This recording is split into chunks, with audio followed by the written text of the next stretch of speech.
Hey guys, welcome back. Today we're going to do Conan the Barbarian, issue number 120 from Marvel Comics. Yeah, it's been a long time since I read an old school Conan book from the time when, Marvel was actually good when it comes to Conan stories. Uh, I don't want to talk about what they did, the last couple of years with him being in the president and all that stuff. That was not good at all. Anyway, so let's dive in. It's been written by J.M. DeMatteis and John Buscema as the penciler and Bob McLeod as the inker. So we are here. I believe they are just, when it comes to Conan comics, they're going from adventure to adventure to adventure. I mean, it's always the case. So is this girl? I have no clue. What is dismissed? I have no clue. But suddenly maybe something from the other issue, maybe a residue, maybe something in the aftermath. I'm not entirely sure, but they encountered it, or maybe it's some kind of an omen from what's to come. So there's some vapors and mists, and so this girl Jenna, who's accompanying Conan, is scared, and then it disappears. The mist, I mean, and there's a man, and the man is playing a flute. And the barbarian says, You there, cease the damnable noise. I want to have a word with you. What an amusing coincidence, barbarian. I want to word with you as well. And now seems as good as a time as any to get acquainted. And he introduces himself, and he is Vaandhar. And he knows Conan the Barbarian. He says, Do you know me? Yes. But not to look warrior, barbarian. I have no business with you. It's the girl I have come for. And the girl is a little bit, unsure what that means. And she is scuffling a little bit behind Conan. But Conan, he's a barbarian. He says, Tell me what you are babbling about, man, or I'll break you in two. Dude, so aggressive. It'll be a pleasure, Conan, if you remove your finger from that fine silk. Much better. Now, where was I? Oh, yes, I've been sent to take the girl Jenna to the one who owns her soul, the one who one day must have us all. He has been called many names down through time, but I believe you might know him as Erlik, yellow god of death. Look upon his earthly hand and be wary of its touch. Very dramatic. I love it. So Conan says, Erlik, my eye, you're a wizard.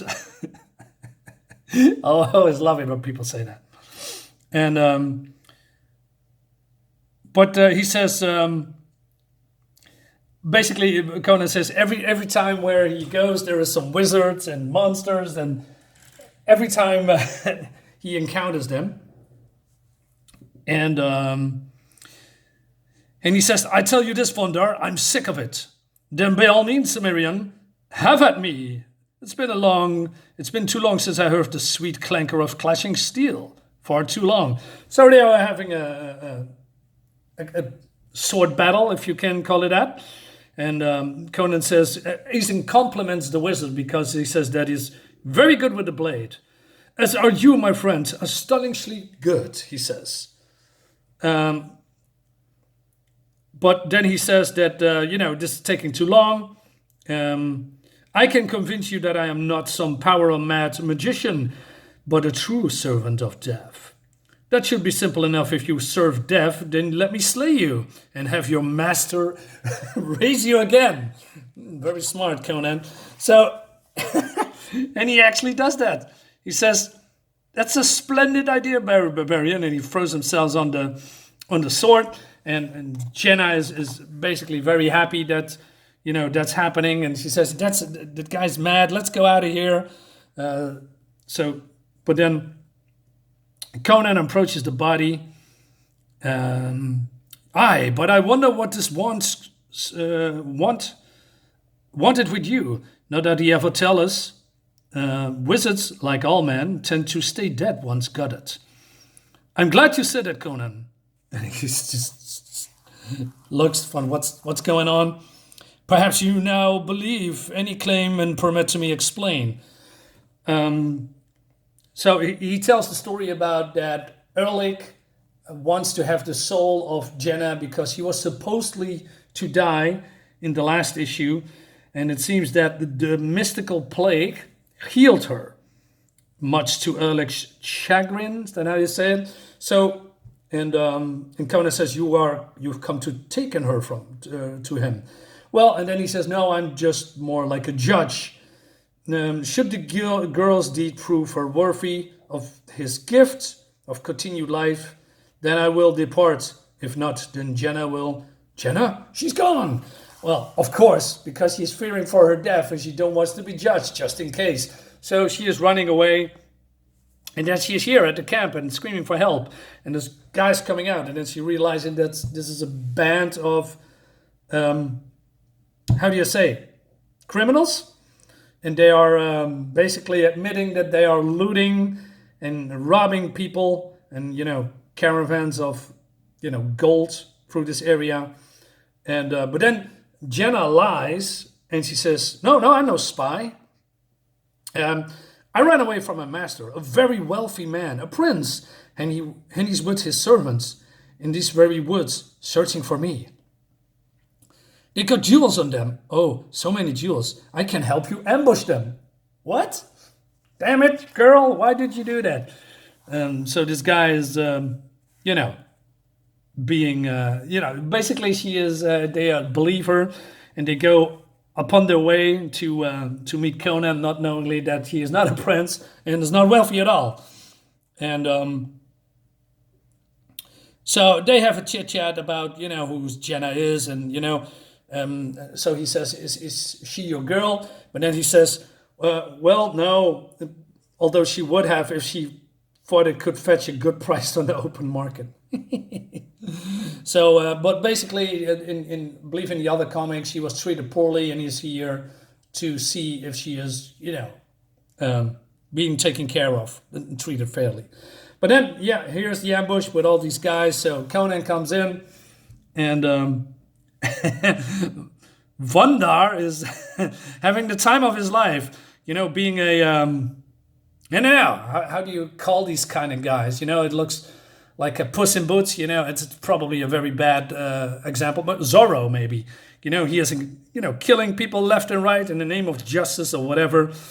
But he likes to talk, and Conan doesn't like that at all. And, the art is good because, Buscema, as I said many times, is one of my favorites. He can do kinetic action very well, very good with facial expressions and visual storytelling.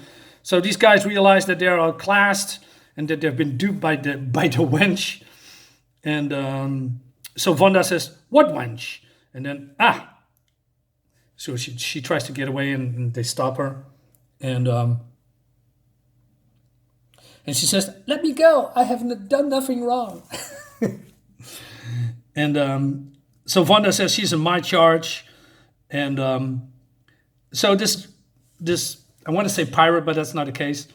So this scoundrel is making an offer to those guys, and he says, "Hey, why don't you come with us? There is there's a war going on between Arcadia and Palestia, and that means shipments of gold to help finance the conflict. We made it in our business to interrupt the number of the Palestia caravans." And he says, "What do you say?" So Conan says, "I'm in, but you got to follow me." That guy doesn't like that. And Conan just smacks him away like he was a flea or fly, and everybody's just looking at him and starting to laugh.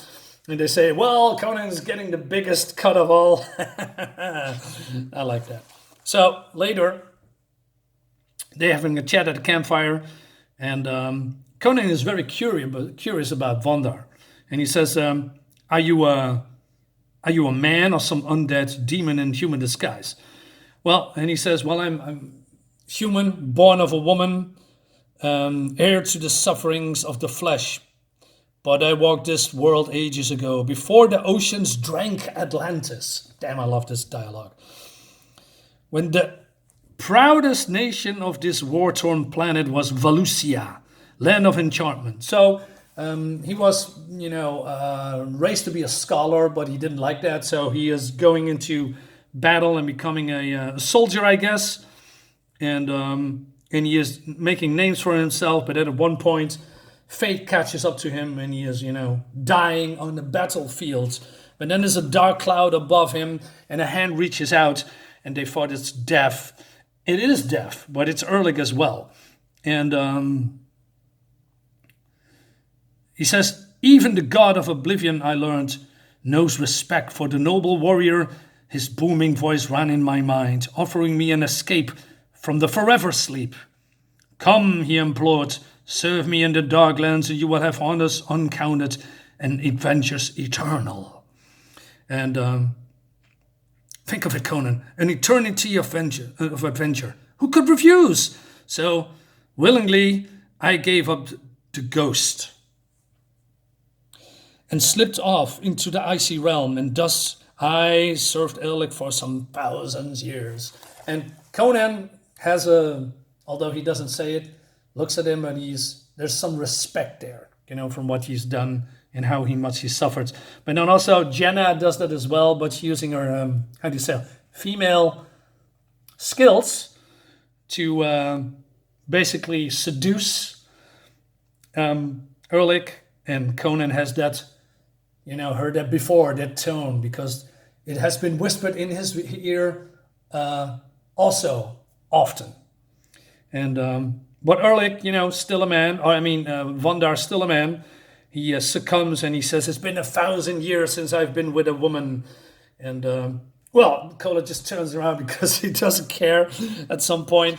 But then she wants to slip away in the middle of the night. But then Vaandhar, lying here, is now here. Well, he can teleport, I guess. And he says, I'm sorry, Jenna. There are rules we must adhere to, but I promise you this. If, when judgment comes, the decision is death, my touch will be as gentle as yours tonight. Wow, awesome. So next day the caravan comes and there is a display of, acting. I guess that's the case. So Vaandhar looks to Jenna, and she is, doing the best she can to convince everyone, that she's in panic and that this guy is dead and she needs help. And so these people from the caravan comes to check it. But also Conan noticed a smile on Vaandhar's face. And he has seen that many times. Wonder what that means. So this guard says, hey, this man is alive. Conan orders the attack. But, it's not really a ruse, but it's probably a trap, because these known guys have, was ready for, I believe, ambushes or something. And they're shooting arrows. But then Vaandhar just walks on the battlefield with arrows in his bodies. And that, gives a very unsettling effect upon the Peshtian forces. Conan comes, getting hit by an arrow, and then he has a war cry. And these people know that they have seen the sun for the very last time.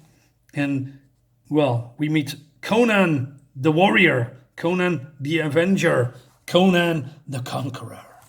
Yes, looks great. Sorry, guys, I got something in my eye as well, man. It itches me the whole time. Here we go. Vaandhar, joins in as well and, has a great time. But then we see Jenna, and the narrative says, suddenly, a sudden gust of hot winds roars upon where no wind should be. The wagon tips. The woman screams. Oops. I wanted to continue my dramatic talking points or my dramatic dialogue, but then we have this ad that interrupts it. And what does it say here? Sorry. The final curtain descends. Lord of Ishtar, Jenna. How is she, Conan? Doesn't look good. She's dying. But it's all my doing. That is all his doing. Who's doing? What are you babbling about, Vaandhar? No, I feel his presence. I have been betrayed. Curse you, Erlik. You said the judgment was to be mine. Mine! Show yourself, monster, or I'll come straight to hell and seek you out. so then a cloud appears. Erlik is here and says, "You dare to curse? He has took you as his almost son?" "Yes, I dare." "How could you do this? You had not yet heard my decision." "Your mind has tainted by human emotions. The choice had to be mine." "But you don't understand. She is full of life and the will to struggle and suffer and survive. For all her faults, she is lightness. She is beauty. Please. You know the scales must have their balance. You know the price that must be paid." "I know, Erlik, and I will pay it. I offered you eternity, Vaandhar. Now I give you oblivion." And then Erlik disappears. And the narrator says, "It's only Conan's imagination, or is it sorrow that he hears in the deaf god's voice as hands and darkness dwindle away, leaving only a barbarian silent mourning and the gift of life returned." Man, why don't you... Jesus Christ, this writing is so good. Why can't we have more of this in modern times, I mean? So Jenna doesn't know what's going on, and Conan says, "Well, he sacrificed himself to spare you." "What? But why? Are you that thick-headed? Blast you! Can't you understand? He loved you," he says to Jenna. But Jenna doesn't know the word. Jenna's looks of puzzlement, eloquent. Jesus Christ, what does it say? Eloquently? Testifies that she is truly cannot understand, for Jenna's love has always been a tool for manipulation and self-sacrifice. A concept more mystifying than creation itself. Right. She doesn't get it at all. And all this Conan sees, well, basically he's looking at her face, and he knows that there's no coming through. She doesn't get it, and he steps on his horse and he rides away because nothing can be done anymore. And she says, "Conan, stop! You just can't leave me here among these dead men. You can't." But he just do it anyway, and he spurs his horse until he can put a few dozen miles between those bewitching blue eyes and his, and then perhaps he find a tavern and hoist a toast to love, death, and the bravest, most foolish warrior he's ever known. And, well, trying to banish the thought from his mind. This is great stuff. This fantastic story writing, great art, a heartbreaking, well, if you can call it that, a heartfelt ending of a good guy, or a guy that tries to be good, but was, also in some kind of eternal pawn, but, ended dead anyway, because of love of a woman that never loved him or cannot grasp the words love. Oh man, it's so good. Guys, let me know what you think about this comic. Subscribe and all that jazz, and I'll see you next time. Bye-bye.